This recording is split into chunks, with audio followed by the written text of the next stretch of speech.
Loan लिया है तो उस पर भी ओटीएस हो सकता है, बड़ी लोन लिया है तो उस पर भी ओटीएस हो सकता है। अच्छा तरीका है, ये आपको कोई नहीं बताएगा, ना ही किसी लॉ में या किसी बुक में आपको मिलेगा। तो आपको बस केवल इतना करना है कि कुछ परसेंट अमाउंट या फिर इंटरेस्ट अमाउंट जितना है वो आप बैंक के अपने लोन अकाउंट में जमा करवा दें और उसको रेगुलर कर दें अकाउंट। हेलो फ्रेंड, कैसे हैं आप सब। पिछली वीडियो मैंने आपको बताया था कि बैंक आपको लोन लेते समय किन किन जानकारियों को आपको नहीं बताती है, जिस वजह से वो आपका लोन लेने के बाद प्रॉपर्टी और उसके अगेंस्ट कैसे आपसे घर पे कब्जा करती है और कैसे उन चीज को नीलाम कर देती है। इस वीडियो में आपको बताऊंगा, अगर बैंक आपके खिलाफ 13(2) का नोटिस इशू कर देती है, यानी कब्जा लेने की प्रक्रिया को आपको शुरू करती है, 13(2) या 13(4) का नोटिस इशू करती है, तो आप क्या इस प्रक्रिया को रोक सकते हैं या आप इस प्रक्रिया को कैसे टाल सकते हैं। क्योंकि अगर आपको जानकारी नहीं होती है तो ये प्रक्रिया आगे आगे बढ़ती चली जाती है और आपको इस चीज का पता नहीं चलता है। लेकिन आप इस चीज को रोक सकते हैं, क्योंकि अगर बैंक चाहती भी आपका घर बेच दें और अब अपना पैसा वसूल कर लें तो आप उसको कैसे चालाकी से रोक सकते हैं। इसके भी बहुत सारे नियम होते हैं कि हम किस तरीके से नियम को मोड़ सकते हैं। नियम तो देखिए बने होते हैं, कानून बना होता है कि आपको हम किस तरीके से उस चीज को फॉलो करा सकें, एक पाथ बना दिया जाता है किस चीज से उसको फॉलो करा सकें। लेकिन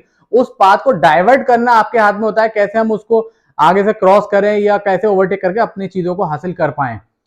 आपको सरफेसी एक्ट की पूर्ण जानकारी इसीलिए दे पा रहा हूं क्योंकि मैं सरफेसी एक्ट जो बैंक गवर्न करती है उसके पीछे कई पैनल्स होते हैं जो ज्वाइन होते हैं, प्राइवेट कंपनीज होती हैं जो आपके अगेंस्ट सारा काम कराती हैं। तो मैं उन्हीं कंपनी से जुड़ा हुआ हूं, इसीलिए मैं आपको सरफेसी की जानकारी अच्छी तरीके से दे पा रहा हूं। अगर आपने मेरी वीडियो को देखा है, पिछली वीडियो को देखा है, तो मेरे चैनल को सब्सक्राइब नहीं किया तो चैनल को सब्सक्राइब कर लीजिए, वीडियो को ज्यादा से शेयर कीजिएगा ताकि और लोग इसकी जानकारी ले पाएं। सरफेसी एक्ट से अगर कोई आपकी क्वेरी हो या किसी तरीके का आपका क्वेश्चन दिमाग में उठ रहा हो तो आप मुझसे पूछ सकते हैं कमेंट बॉक्स में, आपको उसका जवाब मिल जाएगा। तो दोस्तों अब मैं शुरू करता हूं कि अगर बैंक आपको 13(2) का नोटिस इशू कर देती है तो इस काम में आप क्या कर सकते हैं। क्योंकि 13(2) का नोटिस बैंक के हाथ में इशू होता है करना और आपको उसकी जानकारी नहीं होती है। लेकिन आप ये जानिए कि 13(2) का नोटिस इशू क्यों होता है, कब होता है। 13(2) का नोटिस इशू तब होता है जब आपका लोन एनपीए हो जाता है, यानी नॉन परफॉर्मिंग एसेट। आपने जो बैंक से लोन लिया है उसके अगेंस्ट आप ना उसका इंटरेस्ट जमा कर रहे हैं उसके अकाउंट में, ना ही उसमें असल जमा कर रहे हैं, जिस वजह से 90 दिन का टाइम पीरियड होता है। उसके बाद वो आपका अकाउंट एनपीए में चला जाता है। अब इस चीज के बाद आपको ये जो पता नहीं होता, क्योंकि 90 दिन बहुत आराम से निकल जाते हैं, आपको नहीं पता ये आपकी तबीयत खराब है, किसी वजह से आप नहीं कर पाए हैं, लेकिन बैंक इसको नहीं देखती है। बैंक आपको 13(2) का नोटिस इशू कर देती है। अब आपको बचना कैसे है ये सुनिए गौर से। जब आपके पास 13(2) का नोटिस आ जाए तो सबसे पहले आप उसको घबराइए मत, उसको रिसीव कीजिए और रिसीव करने के बाद आप 1-2 दिन में आप बैंक के मैनेजर से जाके मिलिए, नोटिस को साथ लेके जाके। क्योंकि उस नोटिस में आपके अकाउंट का सारा स्टेटमेंट होता है, आपके ब्याज के कितने ब्याज लगा है, कितने दिनों का आपका टाइम पीरियड है, कितने महीने का आपने गैप किया है, ये सब उसमें मेंशन होता है। और आप मैनेजर से जाके मिलिए और मैनेजर से कहिएगा मुझे मेरे अकाउंट की ओटीएस स्कीम बताइए। ओटीएस स्कीम आप समझिए वन टाइम सेटलमेंट स्कीम होती है और हर बैंक ये चलाती है। ये स्कीम के थ्रू वो चाहती है कि उनका लोन जल्दी से जल्दी रिकवर हो जाए और उनको आगे की कार्रवाई ना करना पड़े, क्योंकि आगे की कार्रवाई करने के लिए उनको भी बहुत सारे खर्चे पे करने पड़ते हैं, बैकएंड कंपनी को पे करने पड़ते हैं।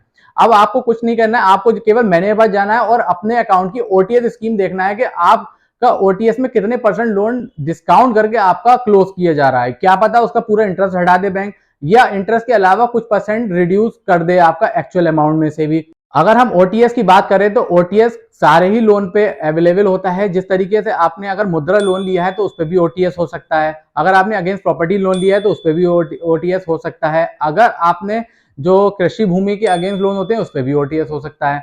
अच्छा, ये चीज मिलती कैसे। आप बैंक मैनेजर पास पहुंचेंगे, बैंक इस चीज को आपको खुद बताएगी कि आपका कितना परसेंट लोन में से आपका हटा के आप अकाउंट क्लोज कर सकते हैं।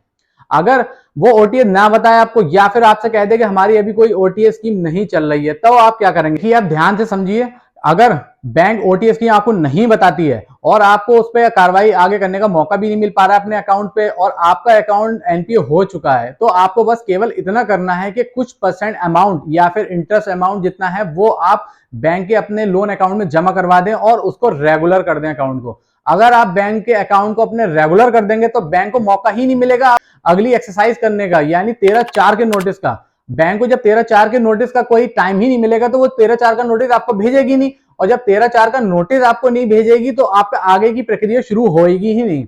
और आप इसी तरीके से आगे टाइम टू टाइम आगे बढ़ाते जाइए, 2 महीने, 3 महीने, 6 महीने, जब तक आपके पास पैसा नहीं हो पा रहा है, आप इस काम को आगे बढ़ाते रहिए। और ये बढ़ाने का एक अच्छा तरीका है, ये आपको कोई नहीं बताएगा, ना ही किसी लॉ में या किसी बुक में आपको मिलेगा, कि इस तरीके से आप अकाउंट को अपने रेगुलर कीजिए और रेगुलर करके लोन अकाउंट को आगे बढ़वा लीजिए। जब आप अपने अकाउंट को रेगुलर कर देंगे तो बैंक आपके अगेंस्ट कोई भी काम नहीं कर पाएगी, ना ही कोई अपना आगे का एक्शन ले पाएगी। और जब वो कोई एक्शन नहीं ले पाएगी तो ना आपका घर नीलामी की स्टेज पे पहुंचेगा, ना ही वो 13(4) का नोटिस को अप्लाई कर सकती है। और ये इसलिए होगा क्योंकि आपने अपने अकाउंट को रेगुलर कर दिया है। रेगुलर करने के बाद आप सीधे सरफेसी एक्ट के जो डीआरटी बना हुआ है, डीआरटी जाइए, और अगर आपको कोई बैंक से प्रॉब्लम है तो आप वो सूट फाइल करके बैंक के सारे स्टेटमेंट और उनका अपनी जानकारी सारी उसमें दाखिल कीजिए और बैंक के अगेंस्ट सूट फाइल कर दीजिए। बाकी काम रह जाता है कोर्ट का, और वो किसके अगेंस्ट इसका डिसीजन देती है। हमारा मेन मोटिव जो होता है बैंक अकाउंट को नॉर्मल या फिर रेगुलर करना होता है। इससे बैंक सारे एक्शन अपने नहीं ले पाती है और इसके कई चीजों में वो इंटरप्ट हो के बीच में अपने प्रोसेस को छोड़ देती है, और आपको ये बेनिफिट मिल जाता है कि आप अपने अकाउंट को और आगे तक चला पाए और हल्के हल्के पेमेंट सबमिट कर पाए।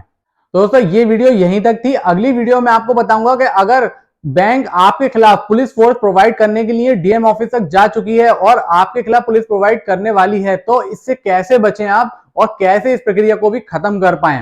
तो दोस्तों मेरे चैनल को सब्सक्राइब कीजिएगा, वीडियो को ज्यादा से ज्यादा शेयर कीजिए ताकि नॉलेज सब पे मिल पाए, पहुंच पाए, और मेरी वीडियो को लाइक जरूर कर दीजिएगा। और आपके कोई क्वेश्चन हो तो उनको पूछिए, क्वेश्चन खुल के पूछिए, मैं उसका जवाब दूंगा। और देखते हैं मेरे YouTube channel legal influencer. Thank you.